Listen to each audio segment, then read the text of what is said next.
everyone. Thanks for coming to the webinar. So today I'm going to talk about hybrid management, and I guess the full title of this talk when it was advertised to you guys was a bit long. I had to put on this slide, but I've called it the hybrid management playbook just to give you something to look at right now. But it's probably worth revisiting that longer title because we did a little bit of brainstorming to figure out what that might be. The longer title was hybrid management for Gen Z. Careers are not in crisis and the water cooler moments are not lost.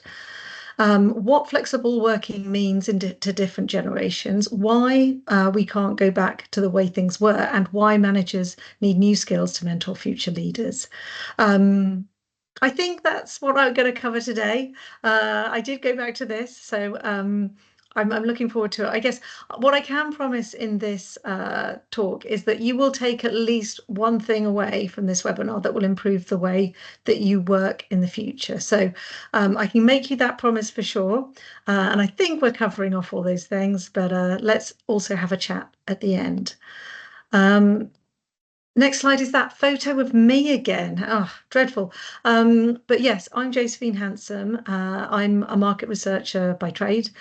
And I've worked with, brands from almost every category you can imagine.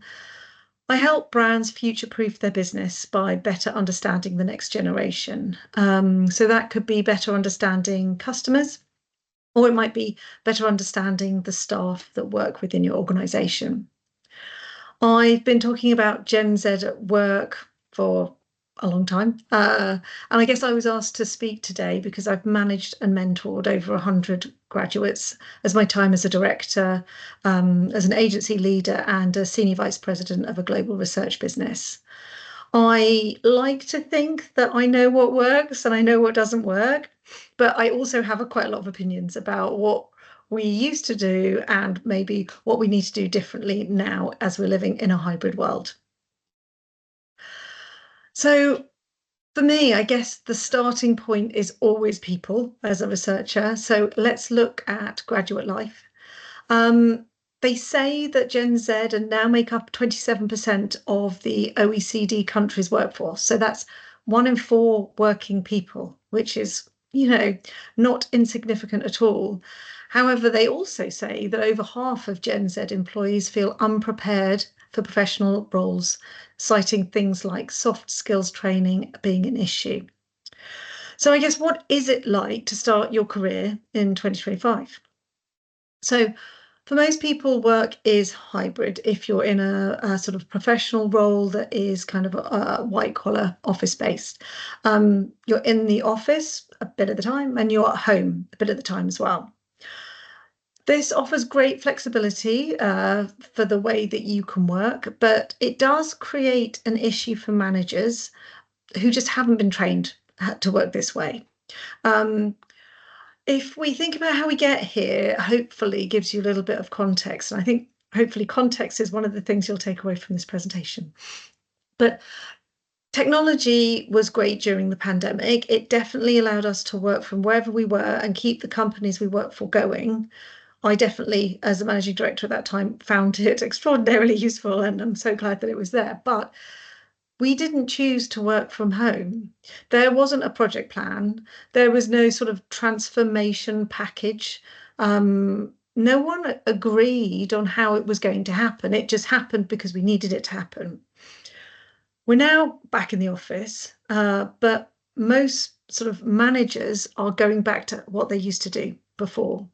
And that's why I wanted to write this talk, because the challenge is, how do we hybrid manage? How do we do hybrid management now that we have these new ways of working? So I'm going to be sharing some things that you can do with your manager. But first, I want to recognise that although things have changed dramatically, some things have still stayed the same. So we're going to go through the 3 stages of graduate life. The first stage, this is what I'm calling just starting out. So that's where everyone goes through this, and it's where you're finding your feet and you're making sense of it all. And if you were me back in the early noughties making sense of it all, I was making my colleagues a lot of tea. The tea round was what I was doing. Fast forward just maybe a few months after just starting out, you're in the place where you're getting work done. And, that's all about learning new skills, it's about delivering the work, it's about getting to know yourself and how you work back best in this new, it's a definite non-academic environment. So you need to figure out a new way of working. And then finally, one that is sometimes missed or maybe deprioritized in this new world of hybrid working, it's being a team player. I just want to clarify that I included this picture because it made me laugh, because it was so bad, not because I want this to become your new work mantra. It's just classic work image thing. It made me laugh. But I guess hopefully you can agree that these three stages are more or less kind of what everyone goes through at the beginning of their career. And so I've used these experiences to structure the rest of my presentation. And I think I've got nearly 30 simple ways that you can improve the way that you work and supercharge your relationship with your manager once you have one. So let's start out. This is where it all begins. So the way I've structured this is I've got things for you to do, and then things that your managers could do.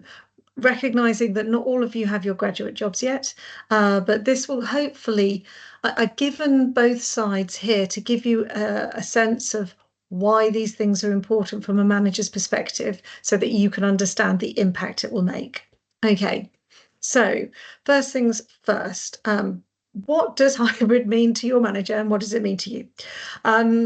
It's kind of still an experiment. We've been doing it for a while, but you need to ask your manager what has worked and what hasn't worked in the past and why. Really important to ask why, because that's the key to making it work for you. There isn't a universal definition of hybrid working. We're all making it up as we go along. You could start off strong, I guess, at work if you're asking what's expected. But for some companies, I know that hybrid working is just the number of days that you're in the office and you're out of the working at home. Or others see hybrid working as creating more inclusive and diverse teams that are spread across the country or spread across the world. While hybrid could also mean working from home, but then prioritizing coming together for those in-office, in-person team meetings once a month. It could mean loads of different things. So it's really important, if you're starting out, ask what it means to your manager. Then, moving on from that, it's about making space for you to do your best work at home. So there's often a generational divide here when it comes to workspace at home. If you're in a flat share, you're most likely working in your bedroom, while if you're a manager, you're most likely working in a sort of living space, a kitchen, a study, and this can really impact the work that you do. So if you look at me, I'm lucky enough to have a study. I do great thinking and complicated work at this desk, but it's quiet and I can focus. Not everyone has that luxury. And in the pandemic, I really took this for granted with my team. And it turns out we were a year into the pandemic before I found out that one of my colleagues, she'd been working on her bed doing her actual work. And when we had our meetings, she would put her laptop on the top of her chest of drawers and stand and take the meeting like that because she had no space for a desk in her room. I had no idea. So it's also important, I would say, for managers to ask about the workspace at home as much as you need to take responsibility for making sure that you're comfortable and that it's a right setup for you. Next is to ask for a tour. So this is getting into really being in the workforce. So you might be given an organogram. You might be stalking your team on LinkedIn, finding out who's who and figuring it all out. But there's nothing better than being personally introduced. Ask to be introduced to the company by your manager, and that's quite important to know. It's not being demanding, it really isn't. Back in the day, again, when I first started out, I would be walked around the office and everyone would be asked to say hello to me by my manager. That was normal. So let's keep this one normal thing from the past. I want to change lots of things, but let's keep this one thing from the olden days. And it does need planning. So ask your manager to make quick little appointments in people's diaries. Make sure that the important people are included as well, not just the people that are at your level. This not only sort of communicates that you need to be known, but it also shows that your manager is your ambassador or your cheerleader, which will reflect well on them. And the last thing I think you need to think about is you need to figure out what the vibe is. It's often one of the hardest things for new grads to understand in a hybrid working environment, because when you're in the office, there's one vibe with all those the people who are working in the office, and then there's another vibe when you're working online. Chat to your manager and ask about things like, how do you do emails? Who should I copy in? When should I copy people in? How do I sign off my emails? How do I organize meetings? Am I allowed to check people's calendar? Do I need to send agendas in advance? Is that a thing? Also, how chatty should I be with people? Should I be chatting at the start of meetings? Am I chatty in emails, or are we very, yeah, you have to ask these things, because then you know what you're doing and then life becomes a lot easier. It can be a minefield at the beginning, it really can, but this will really help you out. And I guess I'm going to share, one action. So we've done all the things I think you need to do or have in place. But at the end of each of these sections, I'm sharing one action I want you to do as kind of homework when you're starting out. So what I think might help here is if you create something that I'm calling the Book of You.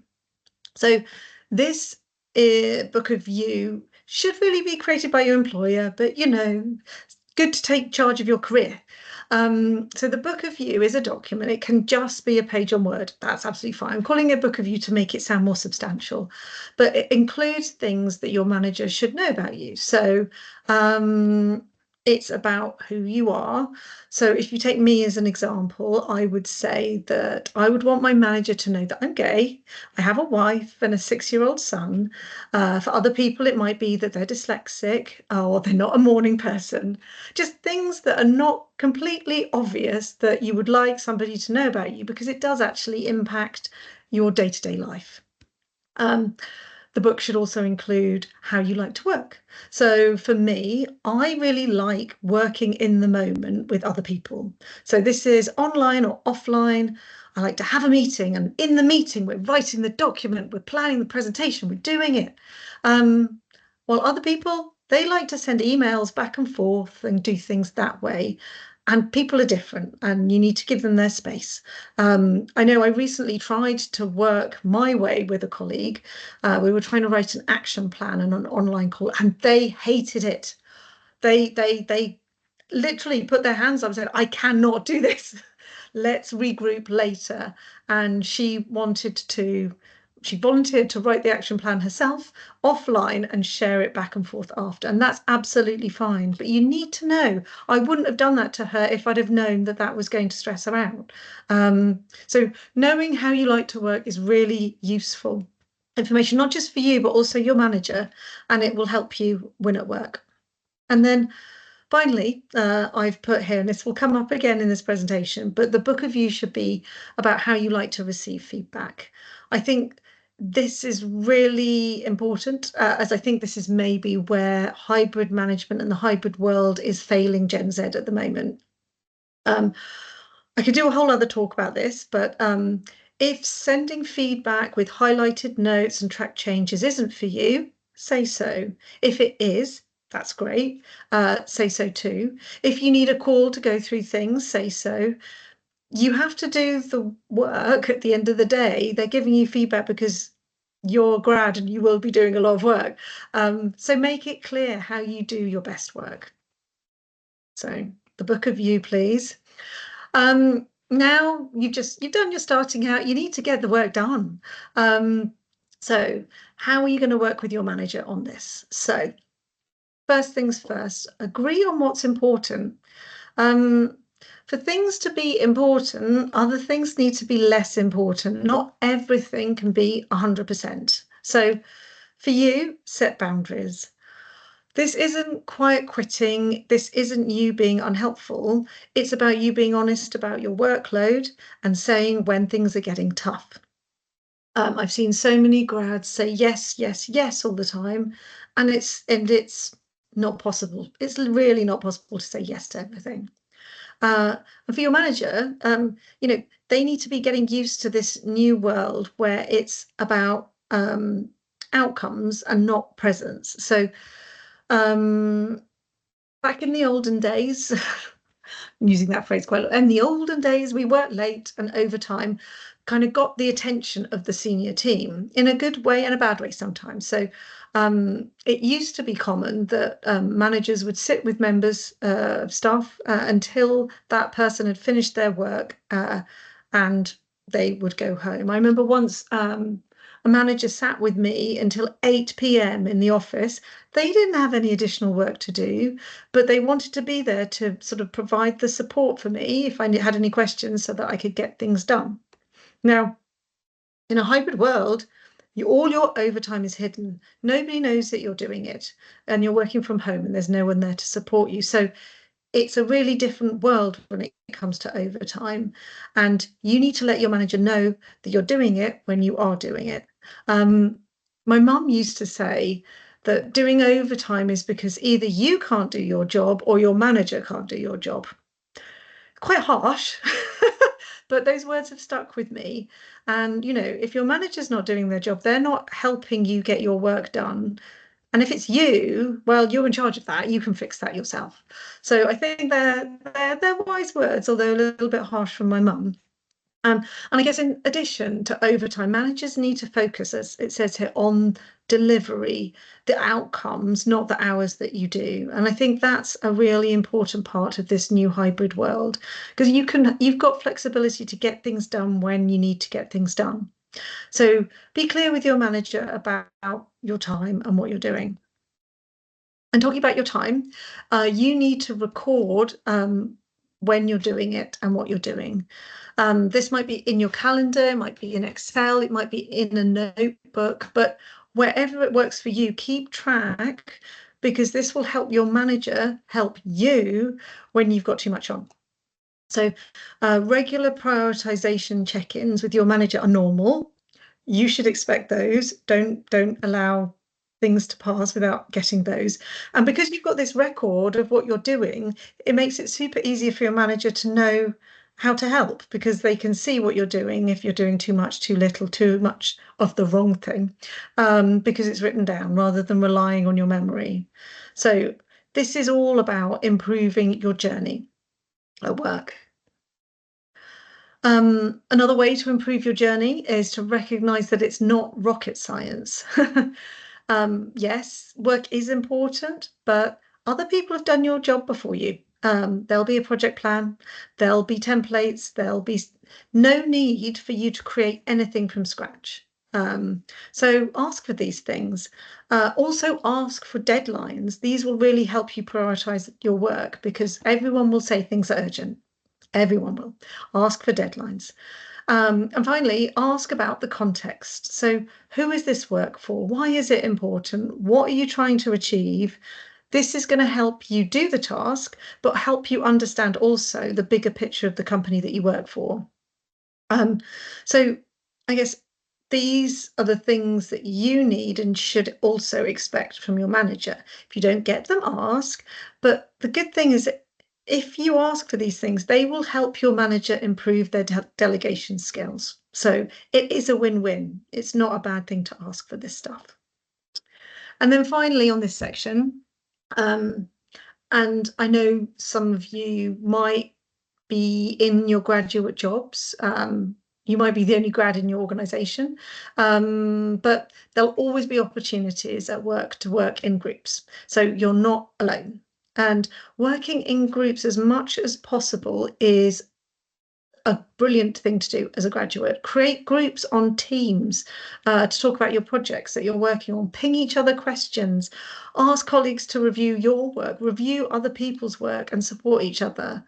It's really all about sort of improving the quality of the work that you do, elevating the work that's passed on to your manager, to speed things up. Work is not like university.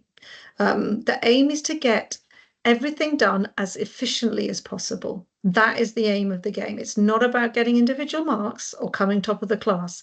It's about getting as many things done as quickly as possible and as efficiently as possible. So what am I asking you to do? So the thing that I would like you to always do when you have your graduate job and you're getting your work done is to ask for in-person feedback. I think this will make the world of difference. This can be online or in person, but the point is that the feedback is to explain things to you and for you to understand the thought process of the revisions being asked of you.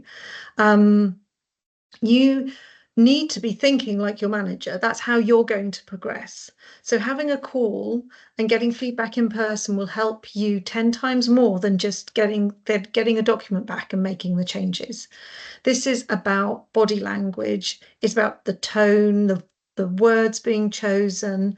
And this will also help you assess what your manager thinks about the work that you're doing, and as well, obviously, ask questions about how you can best improve. This is where you need to focus your efforts with your manager. If you do nothing else, this will create better hybrid working. Okay, now we're in the home stretch. You're going to become a team player, and there's no more cheesy pictures, I promise. So being a team player is all about making work memories, or at least I think it is. It's all about experiences for you and your co-workers. So what are your office days for? Are they for deep work? Are they for meeting new colleagues? Are they for bonding with your team, socializing after work because you're in town anyway?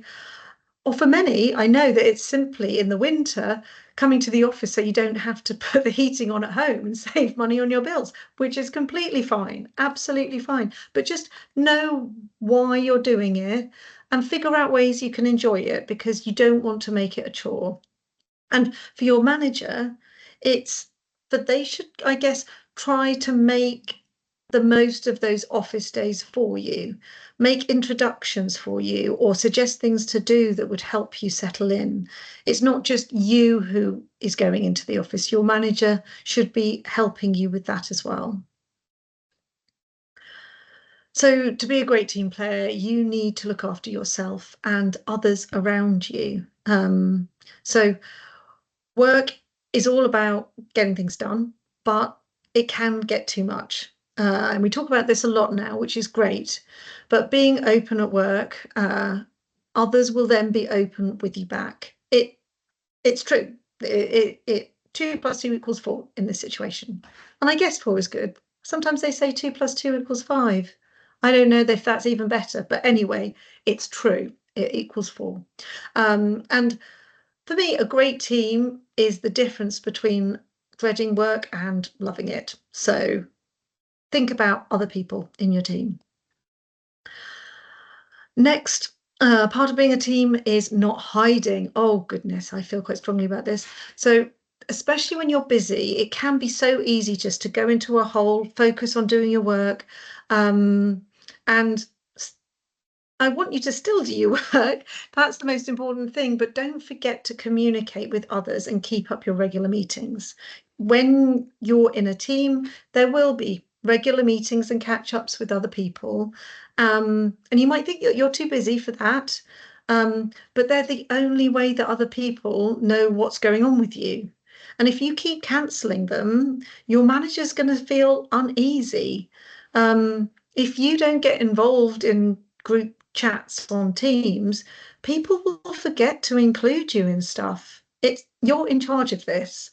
And if you're a manager, they need to be aware that this is happening. They have, well, not just managers, everybody has proximity bias. And that's when you think of the people who you speak to more often and that you end up giving them all the opportunities that arise because they come to mind first. It's human nature. They shouldn't be doing it. But at the same time, you have to stop excluding yourself from that shortlist and stop hiding. And the last point on this slide is about being inclusive, and I feel quite strongly about this one too. So ask for wider team responsibilities. I know that might sound scary because I'm sure you've got loads of work that you need to do already, but this is about taking on something small that could make a difference to everyone.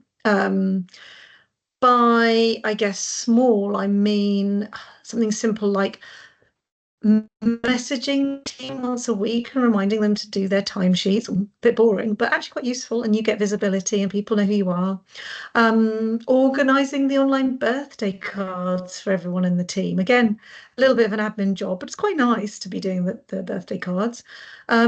Maybe doing a Christmas quiz on the last day of work before holidays. Just little itty bitty things, but they do make a big difference. Everyone will remember, and it makes the team a better place. And as I say, a happy team is how you end up loving work rather than dreading it. And I guess hopefully these little examples will get you more visibility. But it's also about sort of involving everyone here, because it's not just about being in the office. So your manager in this situation should be helping you with this, sort of getting involved in online things, will not just sort of deliver things that are impactful in the day to day, but it will also deliver something more inclusive, so that even if those people are hiding, you'll be coaxing them out and making sure they're part of the team as well, which is really important. So the homework here on this last section, my final request, is to make it fun. Now, that might sound simple, but I honestly think workplaces are a bit lost at the moment and they don't know what's fun anymore. According to a recent survey, 35% of Gen Z say that they're happy at work compared to 50% of over 45s. That shows you that happiness is geared to whatever old people like to do rather than what Gen Z like to do. And that's because we don't know what to do. In the olden days, people used to go to the pub or have beers in the office, and that worked because we were all in the office and older generations drank more than young people do today. So what is fun now? If you take charge and tell your employer, get involved in groups or committees and make it fun, there's a wide open space at the moment. No one knows how to make hybrid work fun. Nobody does. We're kind of making it up, as I say, but nobody's figured out the fun. So for me, fun is essential, and it would be an amazing flex if you're able to do that at your work. So we're nearly at the end now. I've been talking to you for quite a long time, so sorry, but I'm going to leave you with a reminder of your homework. So the 3 things it'd be great to do and would really change your entrance into the workplace in the future. So there you go. Create the book of you to help your manager help you. Demand in-person feedback. You need to be learning from your manager. And make it fun. There's such a real opportunity here to make an impact on your team and your workplace. So take it. Thank you for me. That's my LinkedIn thingamy-bobbiny thing. Feel free to connect with me if you want to continue the conversation.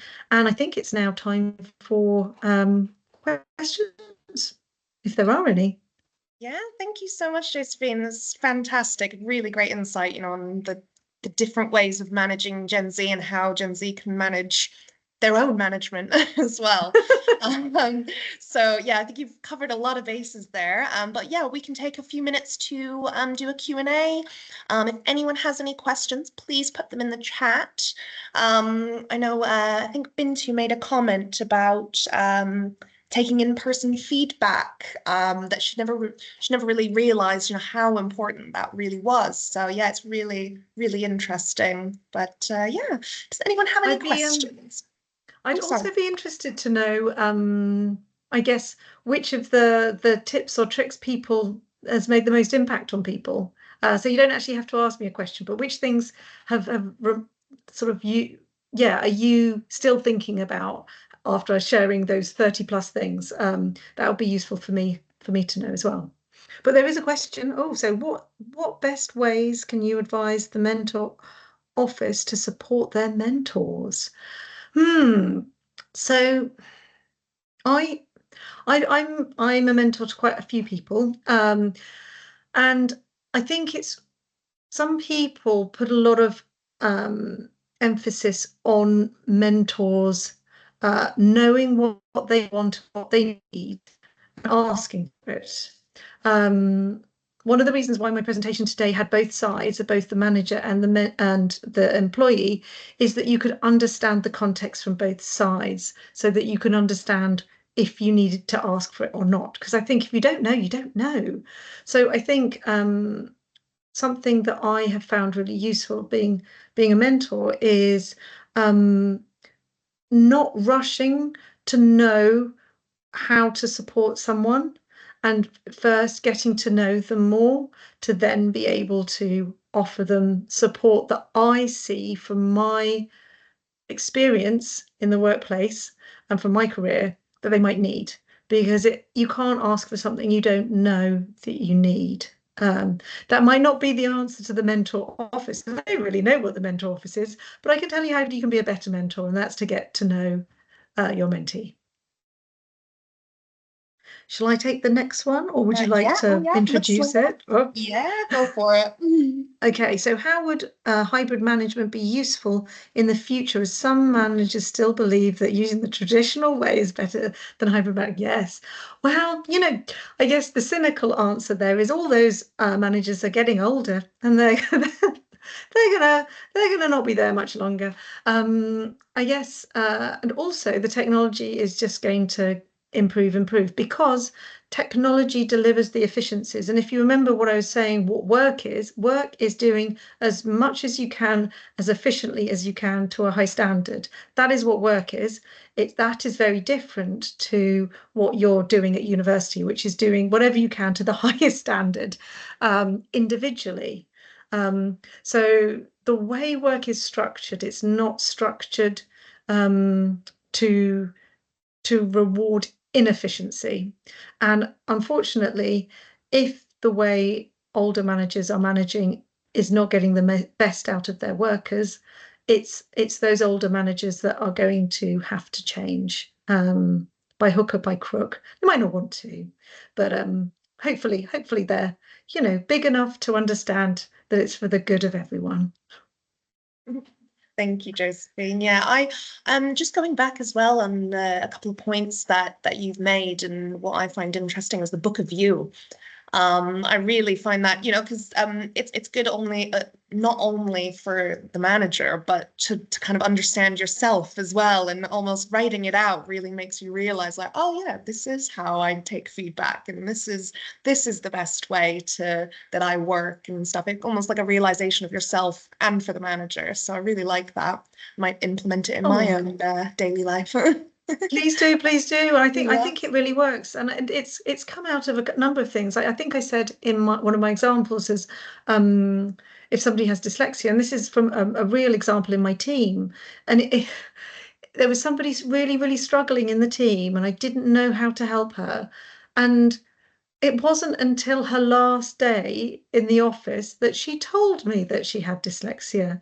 And obviously, it's a personal thing. She can just choose to disclose whatever she wanted at any point. But I really felt, oh, I really wish there was a way for me to have found out. If maybe, I'm sure it wasn't a secret. She did tell people at one.